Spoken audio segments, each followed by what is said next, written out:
tous et bienvenue sur Monaco Info pour cette première édition du mois de juillet. Voici les titres qui seront développés dans ce journal. Nous nous rendrons au Chili où Son Altesse Sérénissime le Prince Albert II effectue une visite officielle jusqu'au 2 juillet prochain. Nous reviendrons sur la cérémonie d'installation du Haut Conseil de la magistrature qui a eu lieu en début de semaine au Palais de Justice. Coup de projecteur sur cet ouvrage que nous vous avons déjà présenté, Palais de Monaco à la table des princes, un livre qui vous emmène dans les cuisines du Palais Princier et qui a été dédicacé par ses auteurs à l'hôtel Hermitage.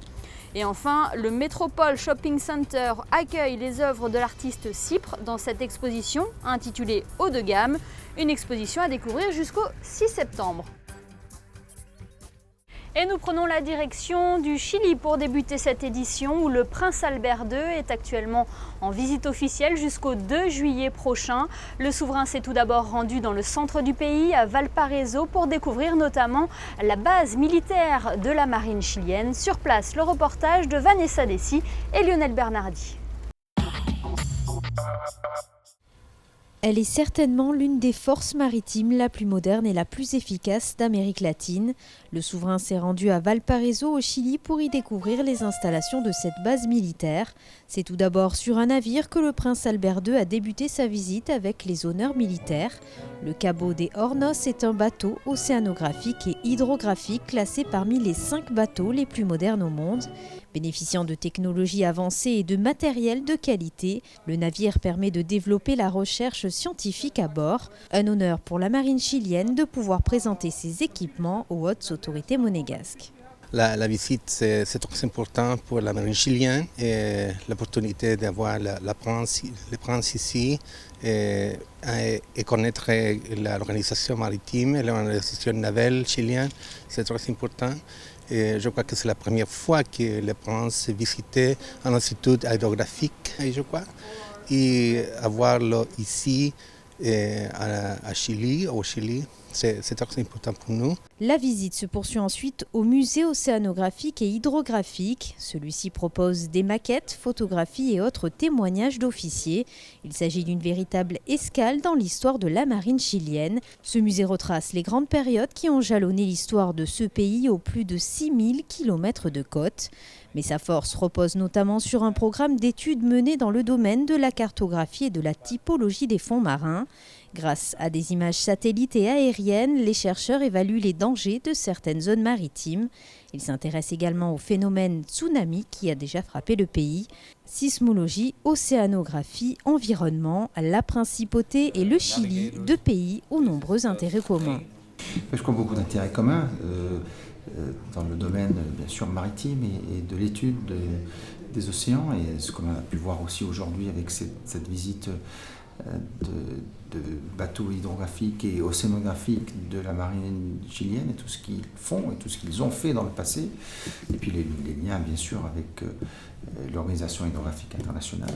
Le Chili était un des pays fondateurs, mais je crois qu'au-delà de ça, dans l'étude et dans l'appréciation et dans la protection des océans, le Chili aussi a participé à de nombreux programmes à travers le monde, avec d'autres pays bien sûr de la région Pacifique, mais aussi au-delà. Et je crois que c'était une occasion, au travers de la tenue de cette MBI ici au Chili, de montrer que des pays amis, mais à de très longue distance de chez nous et de la Méditerranée, eh bien, ont les mêmes préoccupations sur la santé de notre océan global. Et je crois que c'était une occasion de le mettre en évidence et de les encourager aussi à continuer avec nous dans cette lutte. Afin de clore cette journée, le souverain a participé au dîner de gala donné en faveur de l'AMA Chili.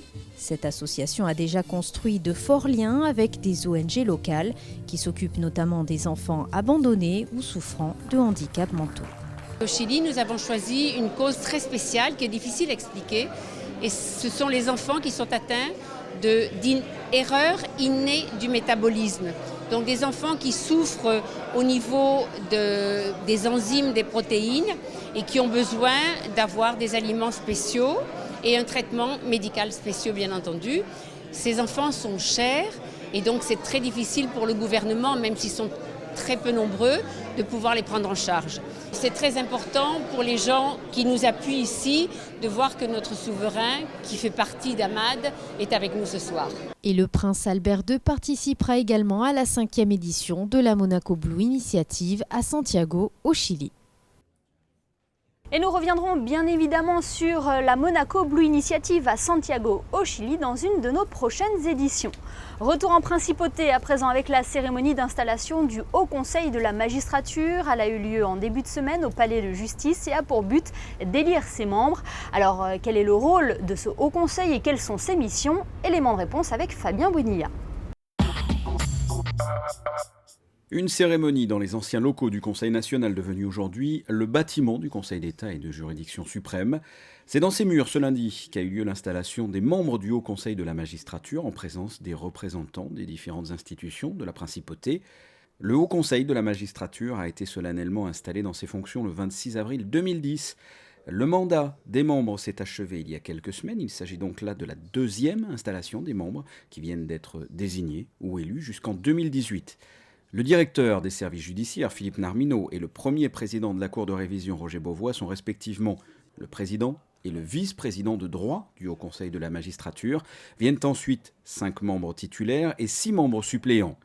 Le Haut Conseil de la magistrature a pour mission de veiller à ce que soit respectée l'équité et l'égalité de traitement dans la gestion des carrières des magistrats indépendants. Le fait d'avoir ce Conseil de justice qui va en quelque sorte s'occuper de la gestion des carrières des magistrats, c'est une garantie supplémentaire d'indépendance, en ce sens que nous savons que des personnes totalement détachées des questions d'influence extérieure vont objectivement, effectivement, évaluer les magistrats dans leur carrière et l'évolution de leur carrière, leur avancement, etc. Toutes ces questions qui sont liées à leur devenir professionnel. En 4 ans d'existence, les membres du Haut Conseil de la magistrature se sont réunis à 8 reprises et ont émis 18 avis concernant le déroulement de carrière des magistrats. Le prince, par principe, comme il l'avait d'ailleurs annoncé, a scrupuleusement suivi tous les avis, les 18, qui ont été rendus par le Haut Conseil. Donc ce rôle, simplement consultatif dans certains cas, est en réalité un rôle plus important, puisque l'autorité suprême de ce pays a en quelque sorte accepté tous les avis du Haut Conseil de la magistrature. Pour clore cette installation des membres du Haut Conseil de la magistrature, le directeur des services judiciaires a présenté l'état de ses forces vives à l'auditoire, autrement dit l'effectif juges et procureurs du palais de justice, soit 21 juges et 5 procureurs. Sur les 26 magistrats, la parité homme-femme est quasi parfaite. C'est un ouvrage que nous vous avons présenté récemment sur Monaco Info, Palais de Monaco à la table des princes. C'est un livre de recettes qui vous emmène dans les cuisines du palais princier. Une séance de dédicace était organisée avec ses auteurs à l'hôtel Hermitage. Vanessa Dessier était présente, voyez son reportage. Plus de 500 exemplaires se sont déjà vendus en seulement quelques semaines. Palais de Monaco à la table des princes est un ouvrage qui retrace différentes recettes sorties tout droit des cuisines princières. La journaliste Véronique André, à l'initiative du projet, a travaillé de concert avec le chef Christian Garcia durant près d'un an, une précieuse collaboration. Il a été très à l'écoute.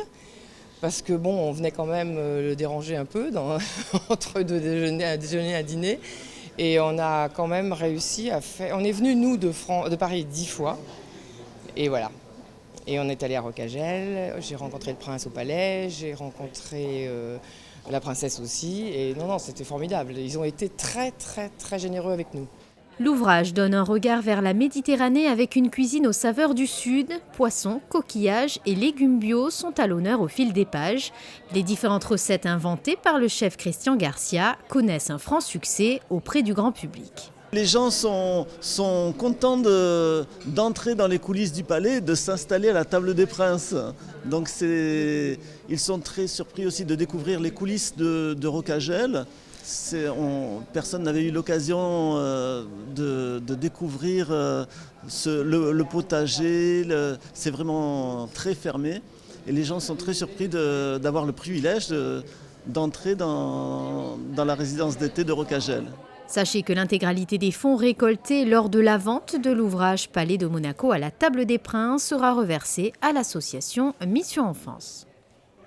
Passons à cette tradition estivale. Chaque année, le Métropole Shopping Center transforme ses espaces publics en galeries d'art. Cet été, c'est l'artiste Cypre qui a investi les murs du centre commercial avec cette exposition intitulée Haut de gamme. Le reportage de Patricia Navarro.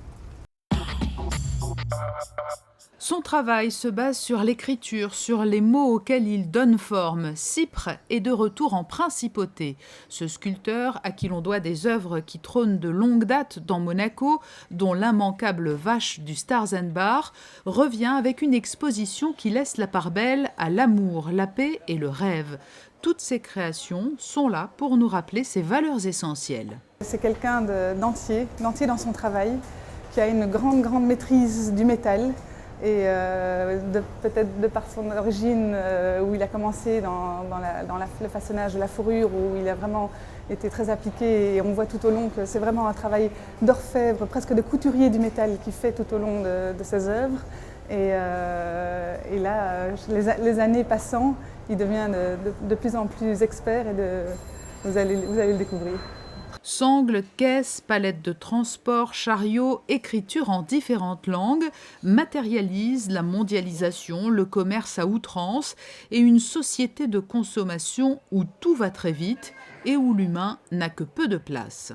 C'est le commerce et la mondialisation, c'est ces palettes de transport qui naviguent à travers les océans et qui se retrouvent sur la planète. Et c'est vrai qu'aujourd'hui, quand je fais la série des mots dans diverses langues, ça me fait penser un peu à des masques ethniques où en fait